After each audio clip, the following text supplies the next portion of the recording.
देश में कोरोना से हाहाकार मचा हुआ है। कहीं ऑक्सीजन की कमी है तो कहीं वैक्सीनेशन की कमी है, लेकिन कोरोना से संक्रमित मरीजों की समस्या कम होने का नाम नहीं ले रही। ऐसे में इंडिया न्यूज पंजाब आपके लिए लेकर आया है ओपीडी, जिसमें आप घर बैठे ही डॉक्टर से बातचीत कर सकते हैं।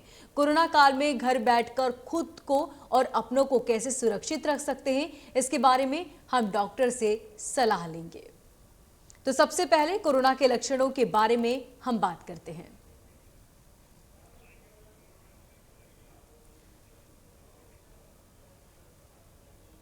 आपको बता दें, हमारे साथ डॉक्टर जुड़ेंगे जो बताएंगे कि आखिर कोरोना से किस तरह बचाव किया जा सकता है, और यदि आपको भी कोई सवाल करना है तो आप कॉल करके घर बैठे डॉक्टर से सलाह ले सकते हैं। तो सबसे पहले कोरोना के लक्षणों के बारे में हम बात करते हैं।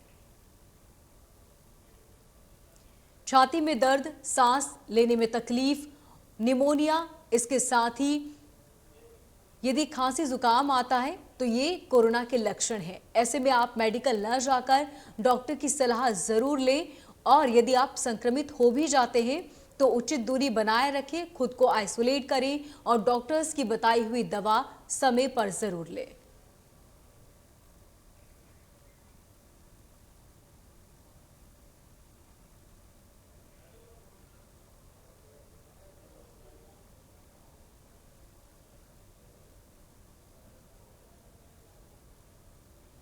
तो कोरोना और वैक्सीन पर चर्चा करने के लिए हमारे साथ डॉक्टर अजय सिंह जुड़ चुके हैं। अगर आप अपने वैक्सीन और कोरोना के बारे में कोई भी सवाल पूछना चाहते हैं तो नीचे दिए गए फोन नंबर पर कॉल करके सवाल पूछ सकते हैं। आपकी समस्या का समाधान केवल एक फोन कॉल की दूरी पर है। तो डॉक्टर अजय सिंह, आपका बहुत बहुत स्वागत है इंडिया न्यूज में।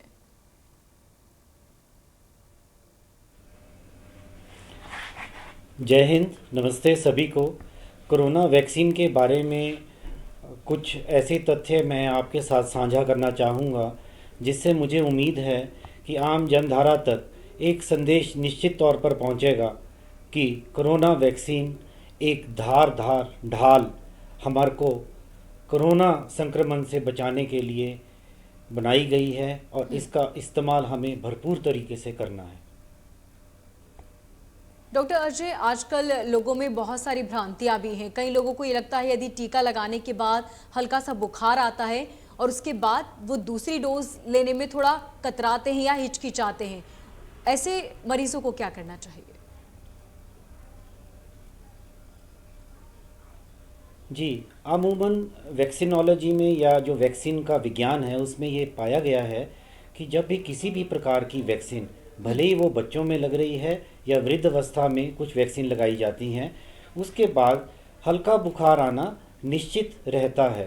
बुखार आना शरीर की एक प्राकृतिक प्रक्रिया है जो शरीर को सक्षम बनाती है बाहरी इंजेक्शन में आए हुए तत्वों से अपना रोग प्रतिरोधक क्षमता को बढ़ाने के लिए। तो अगर हल्का बुखार आता है, इसमें कोई घबराने की ज़रूरत नहीं है। औसतन 100 में से 95% व्यक्ति ऐसे होते हैं जिन्हें बुखार नहीं आता।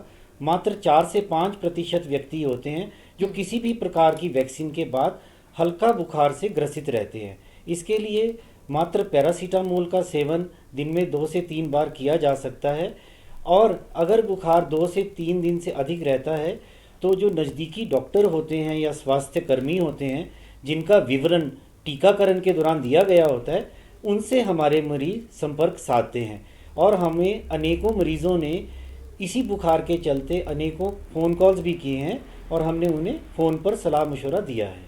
जी डॉक्टर, हमारे साथ हमारे दर्शक मजेंद्र सिंह जुड़ चुके हैं। जी मजेंद्र जी, अपना सवाल रखिए। हाँ जी मैडम, गुड आफ्टरनून जी। हेलो डॉक्टर साहब, गुड आफ्टरनून। Hello hello. हाँ जी, नमस्ते जी, गुड आफ्टरनून जी। डॉक्टर साहब, आवाज नहीं आ रही आपकी। हेलो। हाँ जी बोलिए। हेलो। हाँ जी बोलिए, गुड आफ्टरनून। आपका क्या सवाल है? हाँ हाँ डॉक्टर साहब, मेरा सवाल ये है कि जो फर्स्ट डोज है, जैसे पहले कह रहे थे फर्स्ट डोज के बाद 4 और 8 हफ्ते के अंदर डोज लगनी चाहिए कोविशील्ड की, अब उसके बाद डोज अवेलेबल नहीं हो रही, तो कम से कम कितने टाइम में डोज लगवा सकते हैं दोबारा?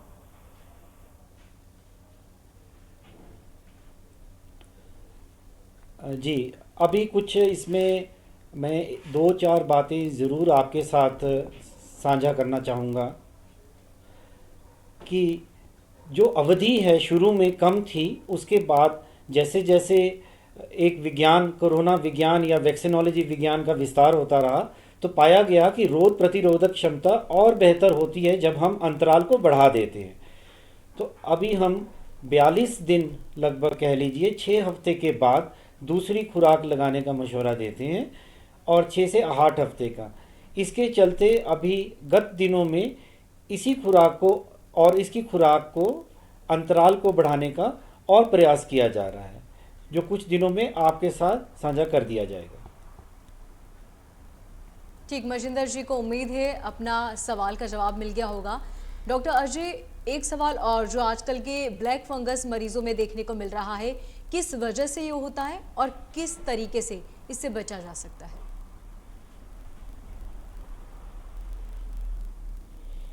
जी, मैं आपको बताना चाहूँगा कि जो भी वातावरण इस प्रकार का रहे जहाँ नमी या तापमान निरंतर बदलता रहे या अपनी जो तय दर है उससे अधिक हो जाए, तो किसी भी प्रकार की फफूंदी, जिसको हम फंगस कहते हैं, उसके पनपने का खतरा बन जाता है। ब्लैक फंगस जिसका आपने जिक्र किया है, इसका कुछ जगह पर पाया जाना इन्हीं 2 मापदंडों के बड़े होने का अंदेशा करता है, जिसका संज्ञान अब लिया जा रहा है कि तापमान और नमी, जिसको हम ह्यूमिडिटी कहते हैं जी। उसका निरंतर, खासकर अस्पताल के अंदर जो कोरोना के वार्ड हैं जहां वेंटिलेटर्स लगे हुए हैं, उनके मापदंडों का ख्याल रखा जाए। तो इससे किस तरह बचा जा सकता है डॉक्टर?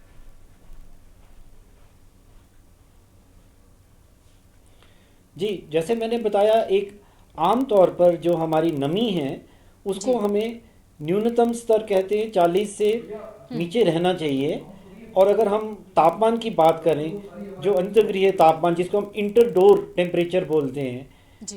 तो इंडोर टेम्परेचर या अंतर्गृह जो तापमान है वो 18 से 22, अधिकतम 24 डिग्री सेल्सियस रहेगा।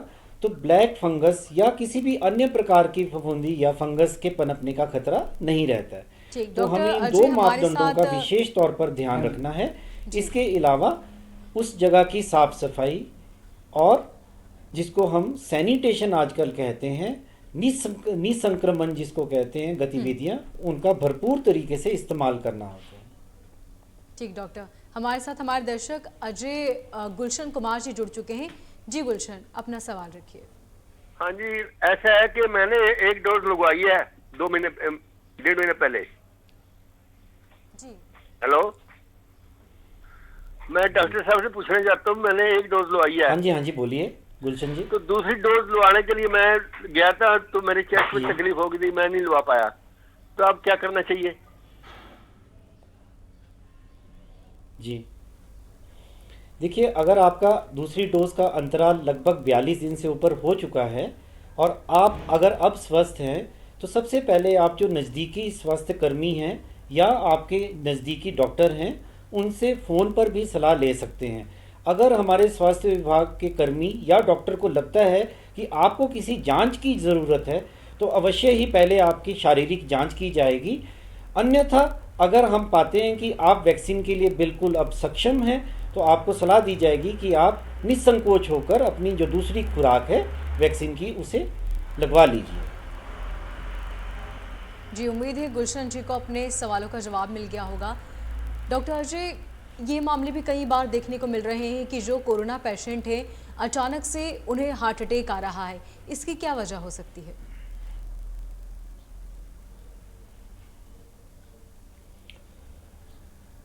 जी मैडम, इसका संज्ञान सारा स्वास्थ्य विभाग ले रहा है, क्योंकि मैंने आपको बताया विश्व भर में विश्व स्वास्थ्य संगठन की निगरानी के अंतर्गत सभी दिशा निर्देशों की पालना करते हुए कोरोना की रोकथाम के जितने भी आयाम हैं, सारे विश्व भर में समानांतर रूप से चलाए जा रहे हैं। जी। इसी को देखते हुए जो निरंतर ऐसी खबरें आ रही हैं हार्ट अटैक्स की, उसमें अमूमन तो यह पाया गया है कि ये जो हार्ट अटैक्स हैं ये एक सडन कार्डियक अरेस्ट जिसको हम कहते हैं, प्राकृतिक अपनी हृदय गति रुकना, उसके चलते हुई हैं। और इनका कोरोना वैक्सीन के कारण या कोरोना के संक्रमण के कारण डायरेक्ट कोई लिंक स्थापित करना अभी तक ऐसा नहीं पाया गया है। अधिकतर केसेस में सडन कार्डियक अरेस्ट तभी होता है जब हमारी श्वास नलिकाएं जो कोरोना के संक्रमण से ग्रसित हो जाती हैं और श्वासों का अभाव हो जाता है हृदय को, उसके कारण जरूर होती हैं। लेकिन डायरेक्ट अगर हम कहें कि कोरोना के संक्रमण से हार्ट अटैक हो रहे हैं, ये कुछ हद तक गलत रहेगा। ठीक डॉक्टर, हमारे साथ हमारे दर्शक अनीता जुड़ चुकी हैं। नीलम जी अपना सवाल रखिए। मैम 10 दिन से ना बुखार आ रहा है और टेस्ट करवा लिया है, पॉजिटिव है, और अभी तक मेडिसिन भी ले रहे हैं डॉक्टर की सलाह से, पर बुखार अभी भी आ रहा है। इसका कारण तो लगातार 10 दिनों से बुखार बना हुआ है, ऐसे में क्या कुछ करना चाहिए डॉक्टर?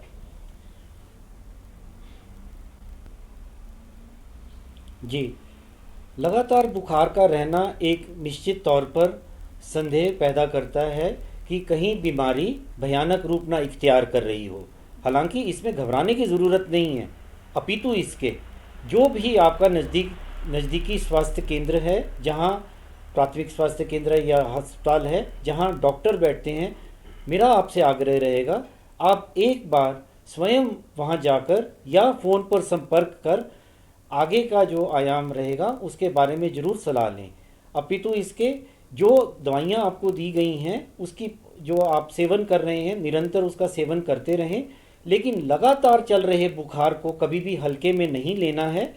निश्चित तौर पर चाहे फ़ोन के माध्यम से हमारे स्वास्थ्य कर्मी जो आपसे फ़ोन के माध्यम से व्हाट्सएप के माध्यम से जुड़े रहते हैं, हमेशा उनसे संपर्क बनाएं ताकि यही स्वास्थ्य कर्मी आगे डॉक्टर तक हम तक आपकी बात पहुंचाएं और हम फिर आपकी जो समस्या है उसका निवारण करने की कोशिश करेंगे। जी, उम्मीद है नीलम को अपने सवालों का जवाब मिल गया होगा। डॉक्टर अजय, कई बार ये भी देखने को मिल रहा है कि सिम्टम्स कुछ भी नहीं है लेकिन रिपोर्ट पॉजिटिव आ रही है, ऐसे में क्या कुछ करना चाहिए?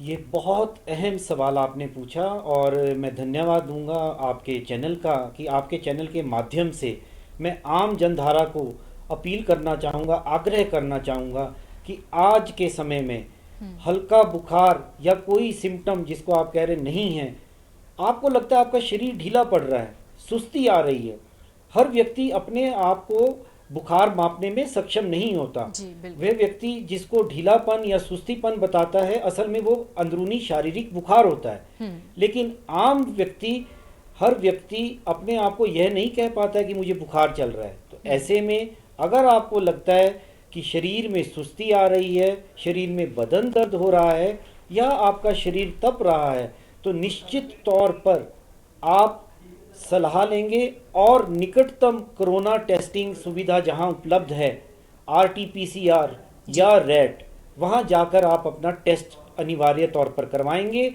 और सबसे पहला मुकाम आप उसी समय से अपने आप को अलग थलग कर लेंगे, जिसको हम आजकल आइसोलेशन कहते हैं। आप अपने परिवार वालों से अलग रहना शुरू कर दीजिए, मास्क का इवन घर में भी प्रयोग करना शुरू कर दीजिए, ताकि खुदा ना खास्ता अगर ये संक्रमण आपके शरीर में आ गया है तो ये बाकी के परिवार को संक्रमित नहीं करेगा। बिल्कुल बिल्कुल ठीक कहा आपने डॉक्टर। डॉक्टर, हमारे साथ हमारी दूसरी दर्शक रजनी जुड़ चुकी हैं। जी रजनी, अपना सवाल करें।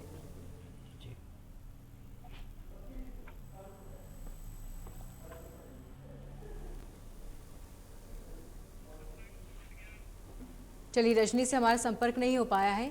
डॉक्टर अजय, ये भी अक्सर देखने को मिल रहा है, ऐसी खबरें भी आजकल बिल्कुल आम हो चुकी है कि एक डोज लिया है उसके बाद रिपोर्ट, हमारी जो रिपोर्ट कराई थी वो अगर पॉजिटिव या नेगेटिव जो भी आती है, ऐसे में किन हालातों में दूसरा डोज लेना चाहिए? यदि सिम्टम्स नज़र आ रहे हैं तो क्या दूसरा डोज ले सकते हैं?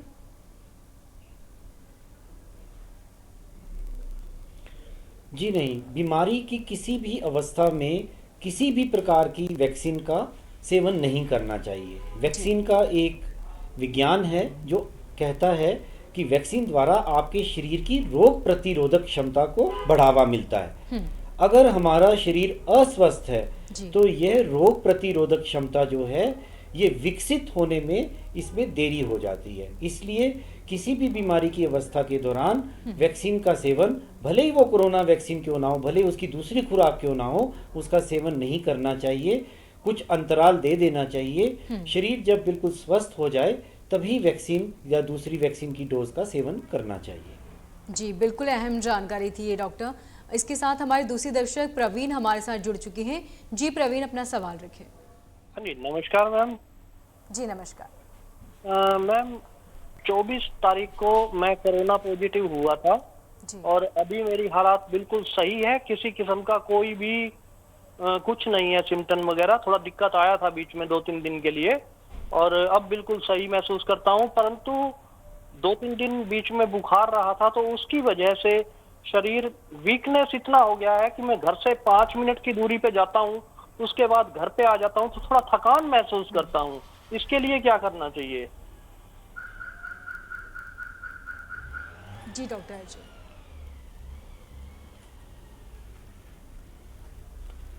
जी, किसी भी प्रकार की थकान के कारण अगर आपको लगता है कि किसी दवाई का सेवन करना है तो मैं आपको एक सलाह देना चाहूँगा कि सबसे पहले जो हमारा घरेलू पदार्थ है उसका सेवन आप निश्चित तौर पर घर पर रहते ही शुरू कर सकते हैं। अगर आप दिन में 2 बार हल्दी का दूध पिएंगे, ये आपकी रोग प्रतिरोधक क्षमता तो बढ़ाता ही बढ़ाता है, लेकिन जो थकावट पैदा करने वाले तत्व हैं जिसको हम nitric oxide, NO, free radical injury कहते हैं, उनको ये हल्दी अपने आप में, हल्दी में पाया जाने वाला तत्व कुर्कुमिन उसको खत्म कर देता है।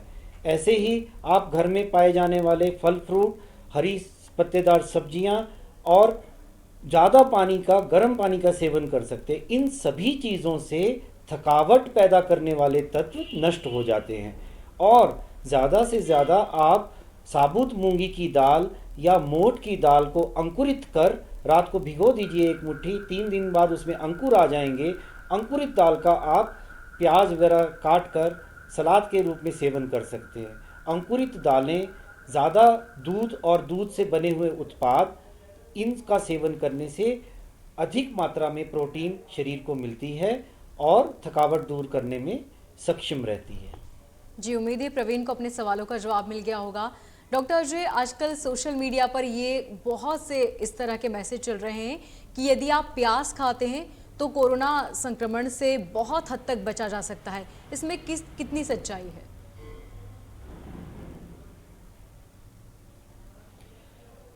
जी मैडम, बिल्कुल दुरुस्त फरमाया आपने।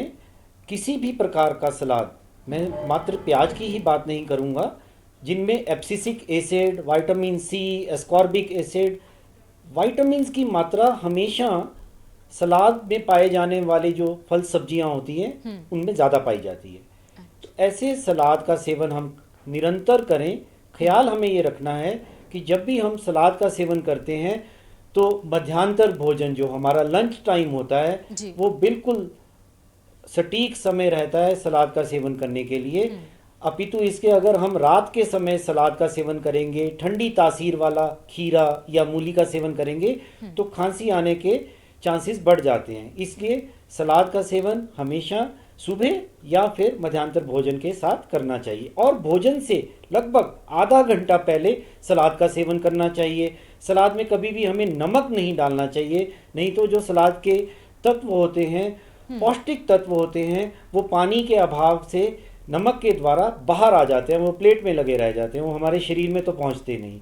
तो कुछ बातें हैं जिनका हमें ध्यान रखना है। आपने प्याज का जिक्र किया, बिल्कुल सही। प्याज के सेवन से काफ़ी हद तक किसी भी प्रकार की रोग प्रतिरोधक क्षमता को बढ़ाने में बहुत सार्थक मदद मिलती है।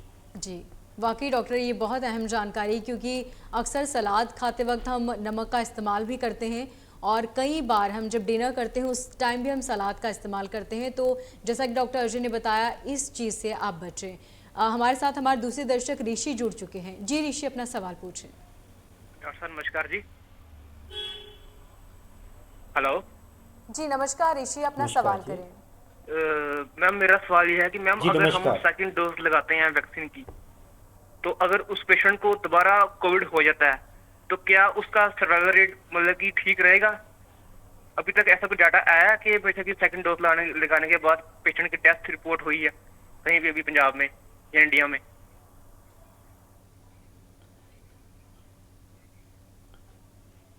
जी, मैं आपको बताना चाहूँगा कि क्योंकि मैं पब्लिक हेल्थ स्पेशलिस्ट हूँ और जिला सर्वेलेंस अधिकारी हूँ। सर्वेलेंस यानी निगरानी हम हर चीज़ पर रख रहे हैं, खासकर कोरोना काल के चलते हुए।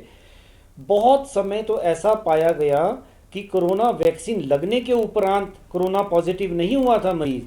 जब हमने उससे हिस्ट्री पूछी तो पाया गया कि उन्होंने कोई समारोह, उन्होंने कोई शादी, कोई फंक्शन अटेंड किया था जिसके चलते कोरोना का संक्रमण हुआ था। और अधिकतर केसेस में तो यही सामने आया है। जब हमने आंकड़ों का एनालिसिस किया, उनका आंकलन किया, तो हमने यही पाया कि काफ़ी हद तक लोग वैक्सीन लगने के बाद जो संक्रमित हुए हैं वो पहले से ही संक्रमण ले चुके थे, हालांकि वो दायरा दिनों का बिल्कुल वैक्सीन लगने के आसपास था। तो धारणा ये बन गई कि वैक्सीन लगने के बाद कोरोना पॉजिटिव आए हैं। ये बिल्कुल नहीं है। वैक्सीन लगने के बाद कोरोना पॉजिटिव नहीं आए हैं, क्योंकि इसके लिए हमने जीनोमिक स्टडीज़ भी अपने पेशेंट्स पे करवाई थी, जिसके जो सैंपल्स थे यहाँ से उठाकर दिल्ली तक भेजे गए। और मुख्यतः यही पाया गया कि 2 डोजेज लगने के बाद अगर किसी व्यक्ति को दोबारा संक्रमण हुआ है तभी वो कोविड पॉजिटिव आया है।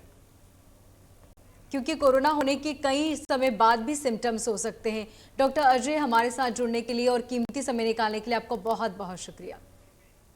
तो कोरोना के हालातों के मद्देनजर इंडिया न्यूज और ITV फाउंडेशन आपसे लगातार अपील कर रहा है कि बुखार, खांसी या जुकाम होने पर सीधे दवा की दुकान पर जाकर न दवा लें, पहले किसी डॉक्टर से संपर्क करें, कोविड टेस्ट कराएं और अगर आपका रिजल्ट पॉजिटिव आता भी है तो बिल्कुल भी ना घबराएं, खुद को आइसोलेट करें और किसी भी के भी संपर्क में आने से पूरी तरह बचें। डॉक्टर्स की बताई हुई दवा जरूर लें।